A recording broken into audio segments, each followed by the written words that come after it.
السلام علیکم۔ آج میں ایک دو بڑے اہم موضوعات پر بات کرنا چاہتا ہوں۔ سب سے پہلے تو میں یہ آپ سے بتانا چاہوں گا کہ یہ جو آج واقعہ ہوا ہے کہ کینیڈا کے اندر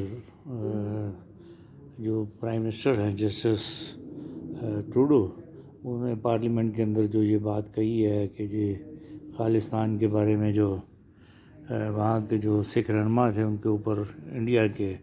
ایجنٹس نے حملہ کر کے ان کو مارا ہے، اور وہ کیونکہ کچھ عرصہ پہلے ان کا مرڈر ہوا تھا اور ان کی جو ایجنسیاں تھیں وہ اس کی تحقیقات بھی کر رہی تھیں،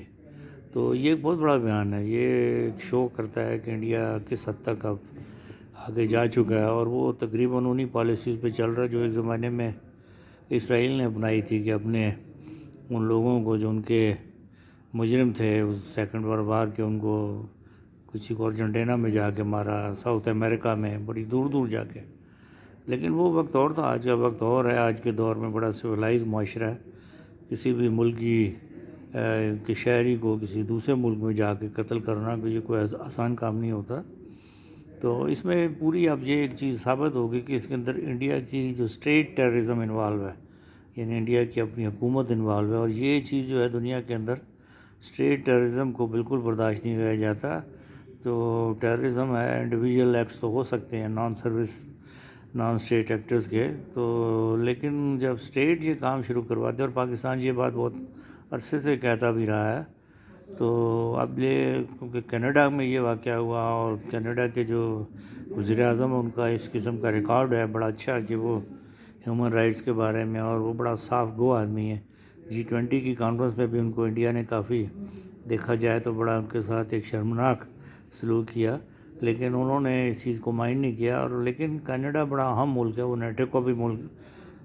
بھی ممبر ہے۔ اس کے علاوہ کینیڈا جو ہے وہ الائنس ہے، اس کے علاوہ وہ ایک بہت اس کی بڑی امپورٹنس ہے، G7 کا بھی وہ ممبر ہے، G20 کا بھی ممبر ہے، تو اس کی اہمیت سے انکار نہیں کیا جا سکتا۔ تو اس کے بیان کے بعد آپ نے دیکھا ہوگا کہ آسٹریلیا کے وزیر اعظم کا بھی بیان آیا، پھر امریکہ اور انگلینڈ جو ہے وہاں بھی یہ چیز کا اس کا ریپرکشن ان کی گورنمنٹ نے بھی اسٹیٹمنٹ دی کہ یہ بہت برا واقعہ ہوا اگر واقعہ ہوا۔ اب اس کی ڈیفینیٹلی جتنے پارلیمنٹ کی سطح پر یہ بیان دیا گیا، پھر اس کے بعد انڈیا کے ایک ایجنٹ کو جو راہ کے پردے میں وہاں ڈپلومیٹک کور میں وہ کام کر رہا تھا، بیسیکلی را کا ایجنٹ تھا، اس کو بھی نکال دیا گیا۔ تو وہ اب معاملہ اب آگے چلا گیا۔ اب یہ معاملات ایسے ہیں جس میں کہ میں سمجھتا ہوں کہ انڈیا کے لیے پیچھے ہٹنا مشکل ہوگا، اور اس کی باقاعدہ تحقیقات ہوں گی۔ تو پاکستان کے لیے بھی یہ اچھا موقع ہے کہ پاکستان دنیا میں اس چیز کو ایجیٹیٹ کرے کہ کس طریقے سے پاکستان کے اندر اسٹیٹ ٹیررزم بلوچستان کے اندر ہوئی، اور تھرو افغانستان کروائی گئی، اور پھر بامبے کا جو اٹیک ہوا اس کے اوپر بڑی ایک جو بامبے میں جو انڈیا میں ایک ہوٹل کا واقعہ ہوا تھا اس کے بارے میں بھی جو بعد میں تحقیقات ہوئی، پتہ لگی کہ انڈیا کا اپنا ایک وہ اسپانسر تھا صرف۔ تو انڈیا اس قسم کا کام کرتا رہا ہے، تو میں سمجھتا ہوں پاکستان کے لیے اچھا موقع ہے، اور کینیڈا اور پاکستان اس معاملے میں بڑا قریب آ سکتے ہیں، کیونکہ پاکستان کینیڈا کو بہت سی اس قسم کی انفارمیشن دے سکتا ہے، کیونکہ پاکستان میں تو کافی سفر رہا ہے اس بات کا، انڈیا کے یہ جو انڈیا کے اسٹیٹ ٹیررزم کا۔ تو میں سمجھتا ہوں پاکستان اور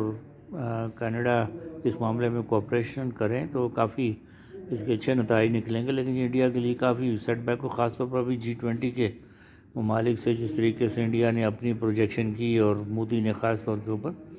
تو وہ اس کے بعد سارے کے سارا وہ بالکل پلٹ گیا یہ معاملہ، تو بڑا